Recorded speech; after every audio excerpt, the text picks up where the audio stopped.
प्रधानमंत्री जी से बात हमारी हुई। 22 तारीख को माननीय प्रधानमंत्री जी का गया विजिट तय हो गया है। बात चल रही थी कि बेला में उनका समय होना चाहिए या वजीरे में होना चाहिए या गया में कहाँ, इस पर चर्चाएं हुई थी। हम लोगों ने यही सुझाव दिया था कि बेला भी उपयुक्त नहीं है, वजीरगंज भी उपयुक्त नहीं है। मगध यूनिवर्सिटी का ग्राउंड करीब 62-63 एकड़ जमीन वहाँ पर है और चारों बगल से उसका आने जाने का रास्ता है। इस वजह से 3-4 लाख की भीड़ होगी तो उसको निकलने में कोई दिक्कत नहीं होगी। इसलिए मगध यूनिवर्सिटी ही अच्छा रहेगा। और आज उनके आने के पहले हमने वो जो अध्यक्ष हैं प्रांतीय हमारे भाजपा के, उनसे भी हमारी बात हुई। उन्होंने कहा कि हम सम्राट जी से बात कर रहे हैं और इसी पर सम्राट जी ने कहा कि हम कहाँ हैं, तो हमने बताया कि हम तो पटना में ही हैं। तो उन्होंने कहा कि हम आते हैं, मिलते हैं। आए, मिले, बात तय हो गई कि हम लोग अभी कोई प्रोग्राम वहाँ से आया नहीं है प्रधानमंत्री जी का, इसीलिए कि जगह का कंफर्मेशन नहीं हुआ था। आज वो कंफर्मेशन भेज रहे हैं कि हाँ, मगध यूनिवर्सिटी में 62 एकड़ जमीन है और सूखी जमीन है। वहाँ पर चाहे तो वर्षा का मामला हो तो या आवागमन का मामला हो तो गाड़ियों का रख रखाव का मामला हो, हर तरह से उपयुक्त है, सुरक्षा के दृष्टिकोण से उपयुक्त है, इसलिए होगा। आज वो कन्वे करेंगे। तो चूंकि हम गया के सांसद हैं, गया के मंत्री भी हमारे लोग हैं, तो हमसे पूछना उचित उन्होंने समझा, इसलिए आए और राय दिया और यही तय होके गया है, लेकर गए हैं।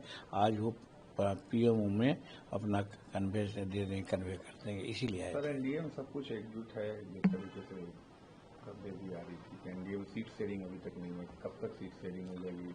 जैसे कहीं कोई झगड़ा रहे तब ना, यहाँ तो लगभग तय है कि किसको कितना सीट दिया जाना है। एक चीज, दूसरी भी बात है कि यहाँ पर जो भी जिनको सीट मिलेगा उसको उसमें संतोष करना ही होगा। कोई झगड़ा की बात नहीं है लार्जर इंटरेस्ट में, क्योंकि बिहार में एनडीए की सरकार की आवश्यकता है। जिस प्रकार से विरोधी दल इधर उधर की बात कर रहे हैं, झूठी बातें फैला रहे हैं, उस चीज का परिमार्जन का एक ही उपाय है कि 2025 में यहाँ एनडीए की सरकार बने। इसलिए एनडीए के जितने भी पार्टनर हैं हर हालत में अनुशासित रहेंगे और जो भी सीट मिलना है उससे संतुष्ट रहेंगे। इसीलिए यहाँ सीट की कोई लड़ाई नहीं है। आप प्रधानमंत्री के कार्यक्रम जो 22 को होना है उसके बाद ही, या कहिए 15 अगस्त के पहले ही ये सारा मामला हम लोग तय कर लेंगे, या उसके 1-2 दिन आगे पीछे। एसआईआर पर राहुल गांधी भी बिहार में 17 तारीख से यात्रा निकालेंगे सासाराम से और तेजस्वी भी शामिल होंगे। आप लोगों को एक्सपोज करने की बात कर रहे हैं कि एनडीए को एक्सपोज करेंगे? वो तो अपने एक्सपोज हो रहे हैं। तेजस्वी प्रसाद जी जो 2 ईपिक कार्ड दिखला रहे हैं, एक ईपिक कार्ड कहाँ से लाए हैं? इसका मतलब है कि फर्जीवाड़ा करके पराया वो लोग वोट लेते रहे हैं। अगर फर्जीवाड़ा नहीं करते तो आज जितना सीट है नेता विरोधी दल के वो बने हुए हैं, इस लायक भी वो नहीं होते। और ये नई बात नहीं है। कल भी आप माननीय अमित शाह जी की बात सुने थे कि जब जवाहरलाल जी थे तब भी उन्होंने इस प्रकार की बात करवाई थी। 2003 में भी ये बातें हुई थी। एक सतत प्रक्रिया है इलेक्शन कमीशन का, तो ऐसा होना ही चाहिए। इस बीच में बहुत लोग मर जाते हैं, बहुत लोग दूसरे देशों में चले जाते हैं, बहुत लोग और तरह की बात होती है।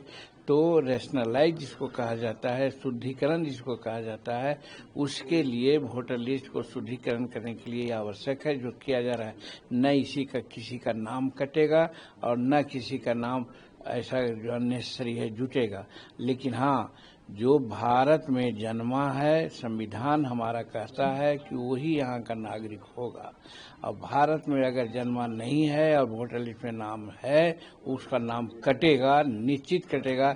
इसमें 1000 मैंने वो लोग हाय तब्बा करें, कोई फर्क नहीं पड़ता है। संविधान की दुहाई करने वालों को संविधान की ही आयत को पढ़ना चाहिए कि जो भारत में जन्मा है वही भारत का नागरिक होगा।